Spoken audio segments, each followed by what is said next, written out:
shrimp tank. Big fish, small pond in the shrimp tank. When it's sink or swim, only option is to win. In the murky water, not a thought of giving in. Welcome to the shrimp tank. Want to put it all together, this is big things. Doing big things. We ain't in the same league. Running a campaign, Roadie 2016. Like a phone to die, putting me in charge. I'm a general, from the front, I'ma lead the charge. Like a federal, fell on my lap, never. Good afternoon, everyone. Welcome to another episode here on the Shrimp Tank, powered by Celsius Beverage. This is your first time tuning in. You catch all these amazing episodes up on our website at shrimptankpodcast.com. We are joined every single week with my co-host, Dr. Kevin Cox, who's the director of the FU Adams Center for Entrepreneurship. And if you want to find out what is going on around the FU campus, just reach out directly to Kevin Cox. There's so many exciting things going on at FU today. But before we get into that stuff, Kevin, what's happening on December 3rd and 4th? There is some cool stuff on this campus occurring. Yeah, it's pretty exciting. I can't wait for next week. We have the NobleCon conference, which is a great opportunity for business owners and entrepreneurs to connect with potential investors and see what later stage companies look like. So these are kind of like small cap public companies. They're much later than the entrepreneurs I typically work with, but they're not long-term established brands necessarily. So they're kind of the next phase. So it never hurts to learn from them. Then the next day is the most exciting part of that, right? The Croc Tank being hosted here at FAU with ABC's Sharks from the Shark Tank TV show. They are coming to our campus, and we're gonna have some fun with them in an exciting panel. This will not be boring, folks. I know the guy who's in charge of it, so I'd encourage. Are they picking up our show, the Shrimp Tank? What do you think? Yeah, I think they might just miss it, but then they're gonna hear some live pitches. It's gonna be like a miniature episode of the show. So Mr. Wonderful, Damon, and Robert are going to hear some real live pitches from founders in the FAU entrepreneurial ecosystem. What, were they on the budget? They couldn't get Mark Cuban? What happened? He was pretty expensive. He was like at the top list, like each other person was like $250 to get there, and then he was like $1 million, right? Is that what might have happened? Yeah, he had a feeling. It just sounded like he didn't really want to do it necessarily. So we didn't get Mark, but there's plenty of investors there, and they will consider these pitches for actual real investment live in real time. It's going to be pretty exciting. Nice. Well, let's jump right into our guests today. Right. This is the first time in the Shrimp Tank that we're bringing two guests in the new studio. So pretty exciting. We have some FU students sitting in as well. You know, hello, everyone in the audience. But we got Alicia and Edward Boateng, and it's always exciting to have, you know, a couple on the show because you guys are running multiple ventures at the same time and have to go home and not argue, right? Have a peaceful night and sometimes say, hey, not right now. We're on a date, like not too much business, I'm sure. So I guess to kick things off, we're going to switch things up. Tell us a funny story where that might have occurred, where too much business got involved on the personal side. And then we're going to get into the business a little bit. All the time. It happens all the time. Yeah. Yeah. It's almost hard for us to stop talking about business. Yeah. But we make it happen. But, you know, early on, we decided that we were going to have a cutting point to where we would stop talking about business. Who's guilty more? Is Edward or Alicia? I'd say I'm more guilty. You are? Okay. Person. I got that sense because you were in the Shrimp Tank studio and you're like, call came in. You're like, oh, this is an important business meeting. I could tell you grabbed it and you're no nonsense. I could tell the whole attire, of course. I mean, yeah, I'm usually the morning person. So I'm up at 5 a.m. and I'm like ready to go. And by like 8 o'clock at night, I'm like, don't even bother having a conversation. Is this true, Edward? Yes, it is. And to answer your question, one of the funniest ones is when we have some clients that are actually calling at 9 at night when we know that business hours pretty much close at about 6 o'clock on a Friday.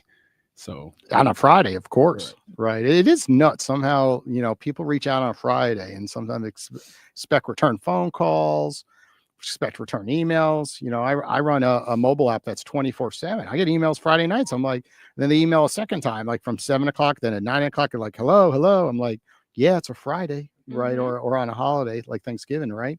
It's kind of nuts. After year 5 is when we really kind of tighten the reins. So at 7 o'clock, at that point, it's pretty much shut down, and then we'll call those people back at 9 o'clock the next day. Those people being your customers. So with that, let's get into the business. One of the things we coach our entrepreneurs to do here at FAU is to have a powerful, compelling elevator pitch. So give us yours, your 60 to 90 seconds max. What's your business all about? I am Alícia Boateng. I'm a celebrity cup designer. I'm a branding consultant, and I am also in real estate. I create cups, Beautiful. design cups that empower women to feel beautiful, confident, and just, being comfortable in their own skin. All right. Solid and Hard. short elevator pitch. I don't know if you Very could beat good. this, Edward. I don't know. That was pretty good. That is always good. From the real estate side, we want to make sure that we're your realtors for life at the end of the day. Whichever part of you need from contract to close, we're there to make sure that we can help you. So we want to help you achieve your goal. All right. Nice. And I'm looking down. You have a pretty big ring on, right? So were you a pass? Well, I'm a university professor. I think I recognize that. I went to the University of Florida in the SEC. Is that a Clemson ring? Yes, this Clemson ring is in honor of my son who passed. So he went to Clemson, then actually went to the University of Florida, and I also graduated from the University of Florida in All the right. class of 1988. Member of Kappa Alpha Psi Fraternity Incorporated, Zeta Phi chapter. So I just wanted to get a shout out to the noobs. All right. Yo, here we go. Get that Shout in out there. to the Gator Nation. Nice. So tell us a little bit more about the business. So one thing to start with is you were in wedding planning before. This is very different. What was the most difficult thing about making that transition? It actually wasn't. In branding, I teach my clients that you need to teach people how to see you. You need to train them how to see you. So when I started my wedding planning business, I officially started it when I was 21, but I started in the business when I was 18. So at that time, by the time I was 21 and I incorporated the business, I realized I want to do high-end weddings, $100,000 weddings and so forth. So now I need to figure out, how am I going to convince a 21-year-old? How is a 21-year-old going to convince the parents of the bride to hire me and to pay $100,000 and up with their prized possession of their daughter's wedding and so forth? Well, yeah, and that price tag. So that is Yes. all about branding. So Absolutely. let's talk about it, how there could be some potential synergy there. What is the price point for the mugs? Is this also kind of a high-end product or a mass market type of thing? Tell us a little more. The prices for the cups, they start at $27, so they range from $27 to $57. All right, so they're not So, ultra high end. no. They're just nice. Not at all, but it's really the messaging behind the cups.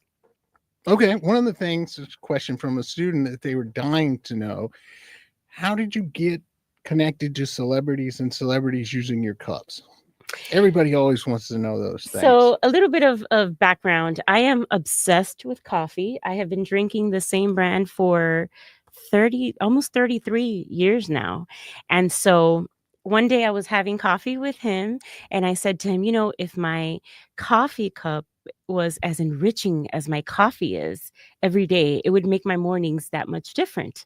And so immediately I grabbed the first sheet of paper that I saw. I started writing down how I wanted my coffee cup to feel, because, you don't really think about that. Like when you have a coffee cup, you just grab whichever one you want and, you go on about your day.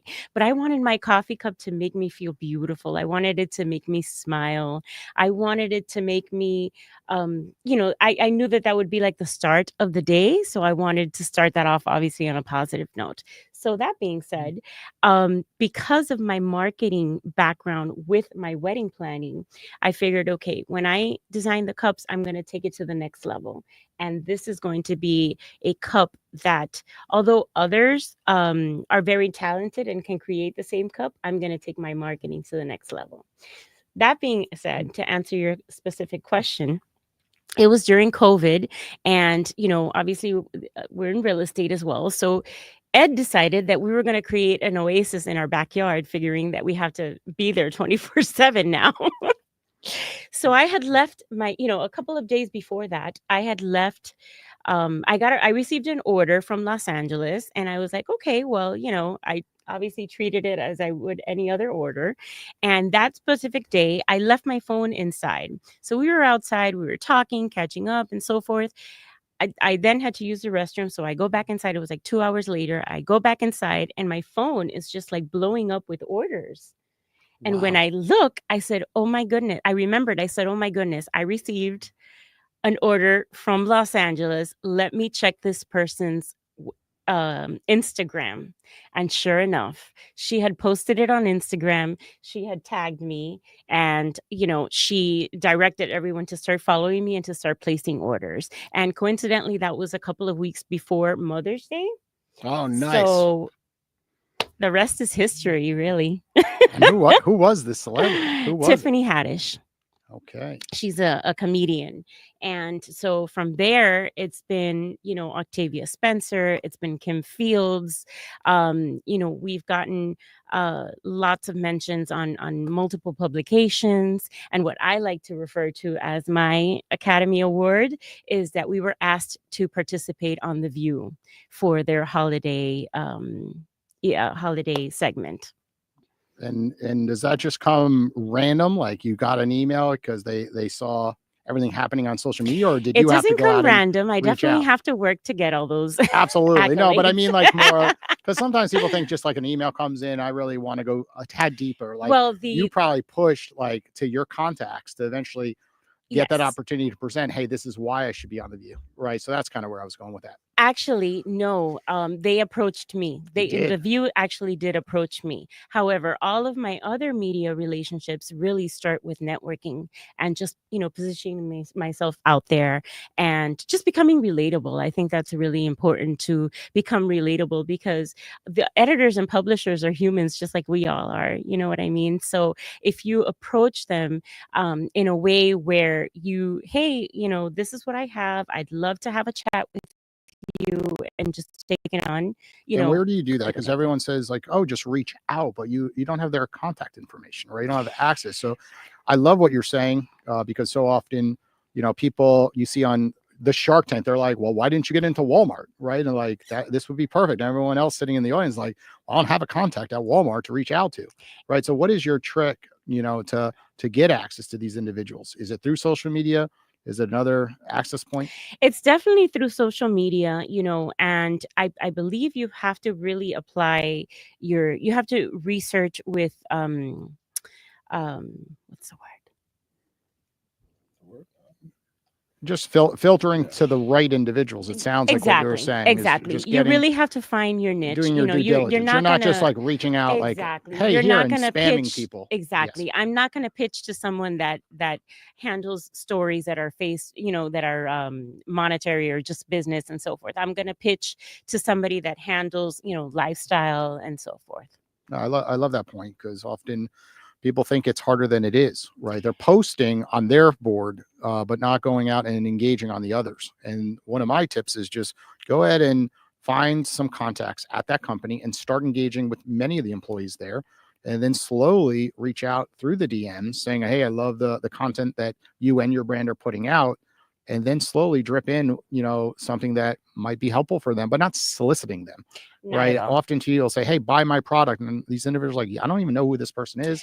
They go next. Exactly. But if you slowly drip in there and they keep seeing you commenting on their posts and feeds, then eventually you could go ahead and ask for help. And sometimes asking for help is the answer. Like, hey, I'm looking to get help to figure out who I should talk to. And then they're like, oh, it's actually me, right? And you're like, oh, it is, but you knew the whole time. In real estate, there's a term that's called, coming from contribution. And I think that obviously can be applied to several different industries. And that's really the mentality that I use when I do reach out to them. I'm coming from a place of contribution. If they're looking for a specific story or a specific product and so forth, if I don't have the product and perhaps I know somebody that may, then I reach out to them and say, hey, Lisa, I don't have this product, however my friend Jennifer handles this, and perhaps you two, and I can be the connector. So walk Kevin through this, right? Kevin always is reaching out to me every holiday for Christmas. Like, Jason, what do you get your wife for Christmas? And I'm always giving him tips. Then Mother's Day, then Valentine's Day, he's always reaching out and texting me. And make believe he's your customer, right? He reaches out to your website. what happens? Go through the journey that Kevin's going to go on. Well, the good thing is that if she's a coffee lover or a tea lover, you're in the right place. And so I usually like to ask if somebody reaches out to me and they don't know what type of designs, because I do have several designs and several collections available. I ask, what's her favorite color? What's the color that that she loves the most? Is there a combination of different colors and so forth? Because sometimes there may not be a color that she likes, and we may have to do a custom cup and so forth. Okay. Interesting. Let's talk a little bit more about the real estate side of things.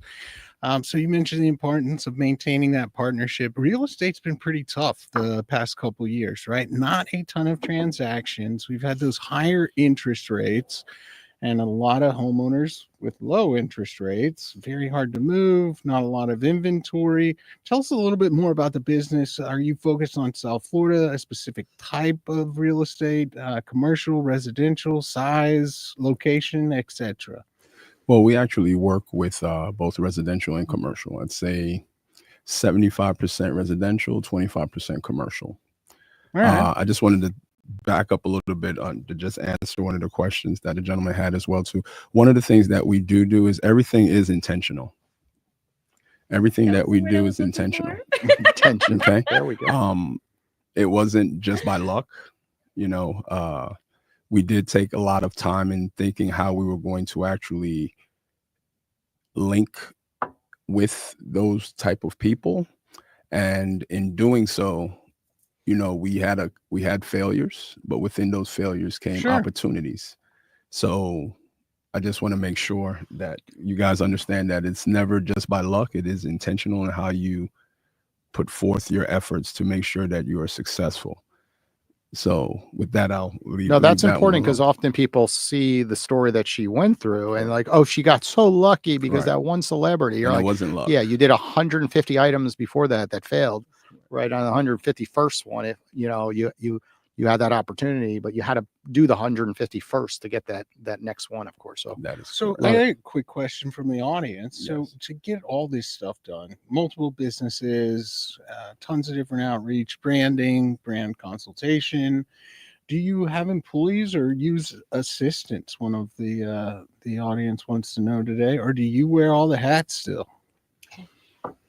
During the holiday seasons, and when I know, we usually at this point we can predict ahead of time when we're going to get busy and so forth. So we do bring in a staff to help with the cups during the holiday season, and we obviously plan ahead so that we have enough inventory to keep us floating. There is a lot of times where I have to jump in and do cups and so forth, and I'm happy to do so because it's part of my passion and what I love. We've got another question, and it's from Noah, who's not even here today, but he's out there on the internet always watching. And he says, where do you see your company 10 years from now? So Alícia Boateng Designs, I see it as what in essence, and what it is right now, a boutique store. I have thought about putting it in big box stores and so forth, and I personally feel that it'll lose the connection that I have with my customers. So I just want to, I definitely want to continue it being a boutique store and a particular store that you go to for that particular purpose. All right. So, and specifically, he was asking about other niches, other product lines. I could envision a lot of things similar that could also be redesigned. Are you thinking about that for the future? Yes, actually, we do wine glasses, we do beer mugs, and so forth. So yes, we have, and we'll continue. Oh, the Stanley Stanleys and Yetis Stanley that have become cups and so popular, yeah. forth. We have all of those as well. Oh, all right. Well, let's jump into our next segment of the show then, where you get to hear a couple of pitches, right? So I like to bring the guest one related pitch that's an established company and what they think it's that company on the way up, flat, kind of on the way down, and then an idea that somebody brought to me. So maybe a student, somebody from the community. So the first one, you just mentioned it. They got hot too hot, so hot a few years ago. They were flying off the shelves. But since then, you've got Yeti into the market and whatever, but specifically Stanley cups. As we sit here today, they have lots of opportunities. You see them going up or kind of, well, they had their excitement and too many competitors now. What's your analysis? That's a great question. I feel that Stanley does a great job with their social media and their marketing and so forth. And, they do have a target market. And I feel that if they start shifting a little bit with regards to their target market and perhaps start adding things that are cups that are more attractive to like the younger crowd and perhaps at a lower price point, I think that they would definitely continue on the high hill that they're aiming to go for. What about you, Edward? What do you think about this? I want to see your perspective.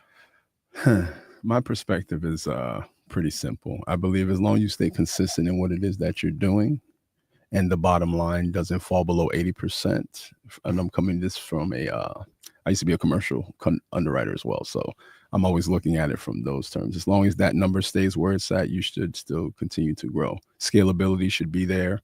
As long as scalability is there, you can continue to make as much as you want, as long as the profit margins are making sense. Yeah. Honestly, I thought he was going to say, what's a Stanley Cup?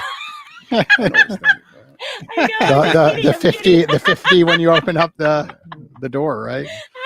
My wife has a ton of hockey at first, but my wife has so many of them, and I don't know how they pull it off personally. Like they have these drops with like Hello Kitty. Yes. They have these and my wife's online like waiting, and then all of a sudden like there was a major bug on the website recently where everyone couldn't get them that were waiting. It was in their shopping cart.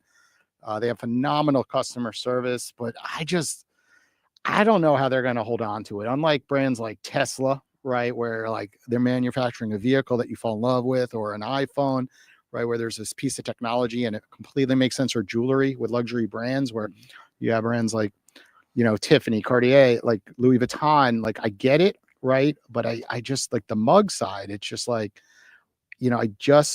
I'm interested to see if they could do that volume in the future, right? Because the amount of volume that they're doing is crazy, and I don't know if they could hold on to that volume versus like your brand is. You're like, no, I want to stay as a boutique brand, which makes so much sense, but their volume is out of control right now, and I don't know, can they hold on to that volume for that long, if it's possible at the cost per one versus going luxury. Like then all of a sudden, like it's a different animal if they go after like we are the Louis Vuitton of these cups, of course, or come up with new inventions. I'm not sure.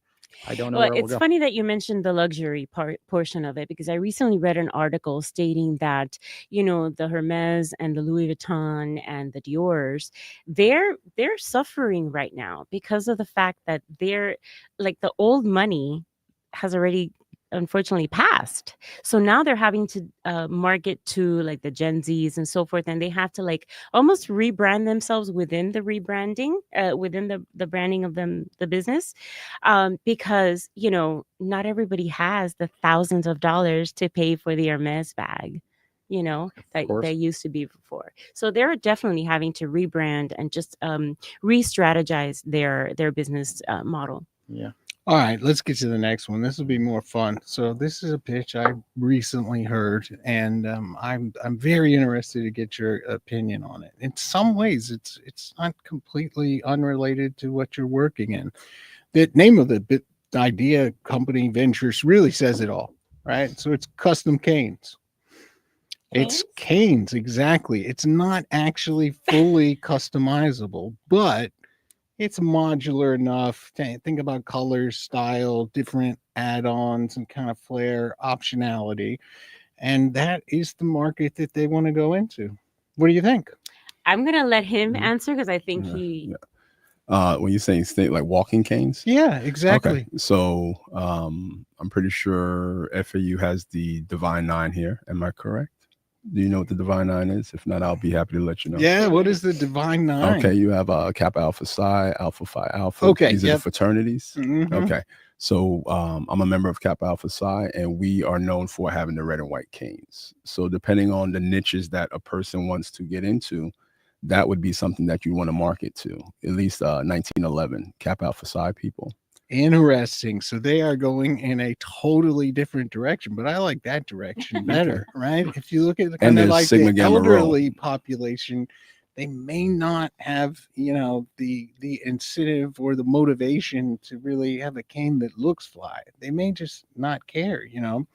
I think it's a tough call, but it's interesting. I do like customizable in general. It might be more of a gift though, right? Not that the person Okay, themselves here are we buying go. it. Like I think about my mother who uses a cane, and like whatever the cheapest one is, she's taken, or the hospital gave her. And you wanted to on- flex on her friends at the yeah, at but the but senior ready, home. if she's walking around a lot and like you need to get grandma a gift, and it's marketed correctly. Like if I started seeing something in my feed like you were just mentioning, and I was like, I have no idea what to get grandpa, I might be like, oh, that's actually a pretty good idea, right? And then you give a nice gift and it's customized to their liking, and they'll probably be pretty appreciative. So it might not be that individual purchasing it. I look at it as a gift idea, but then it would work. I'm hot on this idea. All right. Well, Definitely we'll see for what happens. fraternities, though. And canes are not Yeah, cheap. That I'll I tell you. like it. You could actually put a nice marker on the cane. Probably sell them for $99 with no problem. I have 2 canes in my car right now that are Kappa Alpha Psi fraternity canes. I'm telling you, $60. Wow. Yeah. See, All right. So if they're marketing to the right niche that they have, then they should be more successful, at least moving in the right direction. They have to do that homework. All right. Let's go with some more fun questions now. You mentioned you love coffee so much. What's your favorite go-to order? You already mentioned a brand, but you didn't mention it specifically. What is it?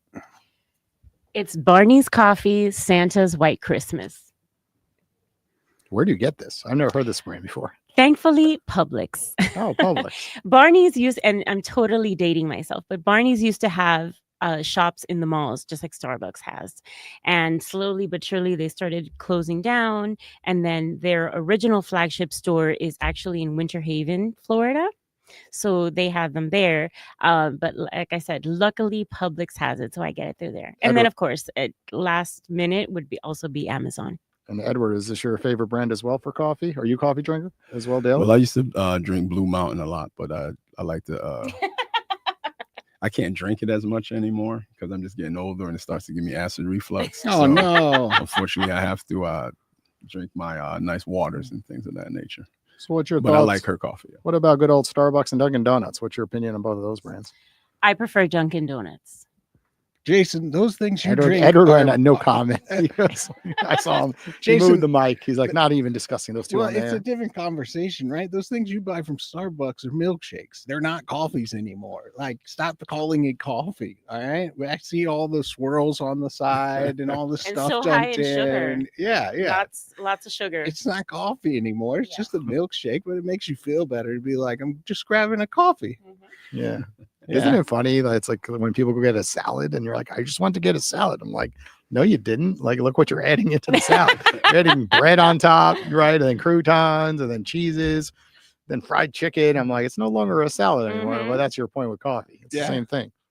Yeah. Oh, so you brought up food. I read something interesting about our guest. So she doesn't eat tacos because she doesn't eat with her hands. So I've got a question. If one of our promising entrepreneurs in the audience comes up with an idea, a device, so you could eat tacos, would you give them another chance? Yes, if they come up with a device where I don't have to use my hands, absolutely. Can you Wouldn't it be a imagine? fork and a knife? Like, what am I missing? Well, No, I no, usually no. travel with That's my not own the fork and knife taco in my purse. experience. Oh, Now, I guess. I just wanted to ask that because then I could picture her with this stupid device at like a Taco Bell doing the weirdest thing ever, right? And you know, you're there, poor you. You just kind of sitting around like we got the devices out, tacos. Yeah, being she'll eat a delivered. chicken wing with a knife and fork. Trust me, Oh. I've Yeah, sat I've there and seen watched it. Yeah. So corn on the cob invented that, right? I think when I was a little kid, I put the things on the side and then I could eat corn on the cob without using my hands. Yeah. Well, So I they cut did my corn on the cob. I cut it. Yeah. And the reason why I do that is because I used to have braces when I was younger, and you're told to not eat corn on the cob with braces. So I got used to cutting it off. Going out to dinner with me is quite an experience. Edward's holding back right now. He has a couple funny stories. Edward, give us the funniest story going out to dinner with a that, That was when you've we been through. first met not too long ago. Not too Not too long long ago. ago. 9, 10 years ago. But when we That was- were eating, and she's like, "Well, I really don't eat with my hands." So I was like, "All right, that's when I did the chicken wing thing. So got a chicken. We said, "Well, let me see how you eat this." Pull out the knife and fork, and just I was like, "Okay, you're good." All right. Well, we have one more thing, and then this week's it's some pretty serious office hours. So, as the resident entrepreneurship professor here at FAU, I try to bring a question and solve a problem, or at least give an answer, maybe right or wrong, But we'll try to come up with one. And this week's a little bit tough. So, the question is, coming from a founder, how do you determine how much equity you should give to a new co-founder that you're onboarding? Okay. It's tough. Who's taking most of the financial risk? To date, the founder has taken on all the financial risk, but they're not too deep into the pool. I'd say it's about $50K.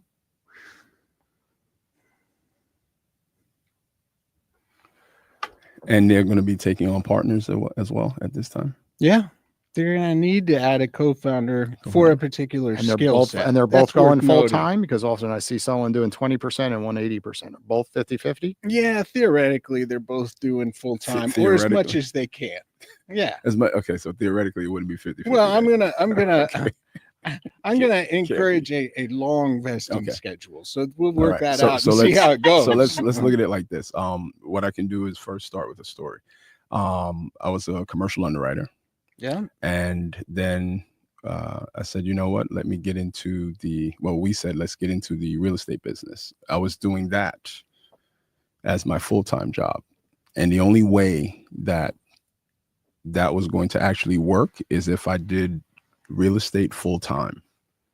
So I had to let one go, walk on faith, and know that I'm going to basically have to kill what I eat.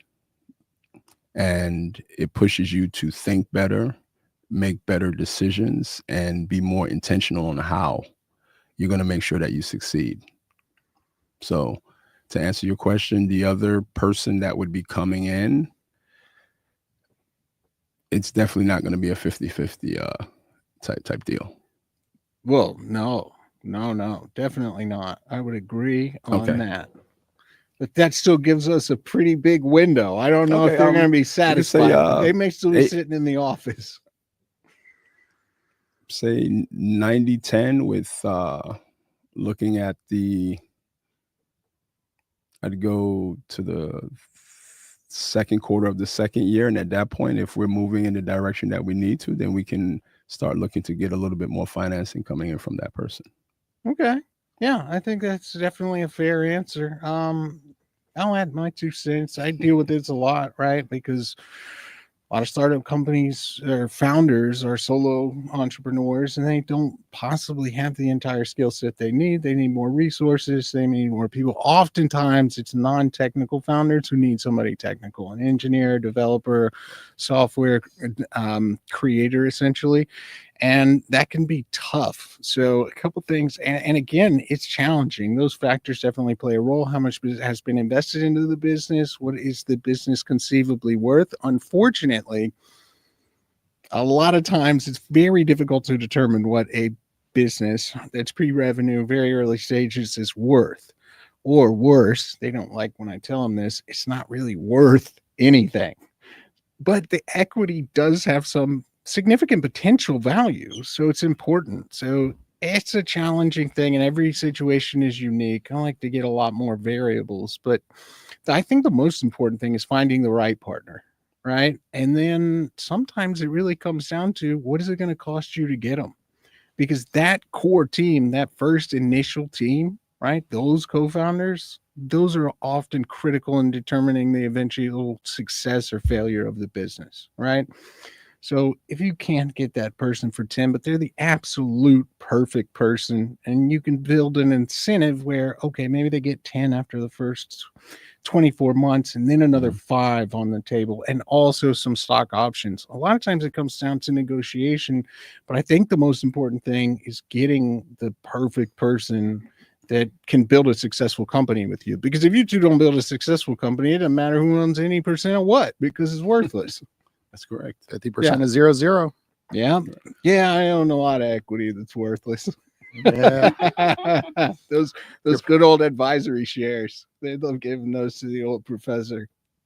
No, but you bring us some great points, because so often entrepreneurs go in and fight about what you just said, you know, for months and months, like, I deserve 50%, and they get nothing going. And eventually, like, literally they can't even get out of the gate to build the brand together. And then other times people create agreements that are 50-50, and then they realize, like, one person's not doing anything, right? They're just hanging around and they're really not that into it. So I like your answer. It's like, figure something out early on and then eventually come back to it, right? And have a lot of metrics tied to it.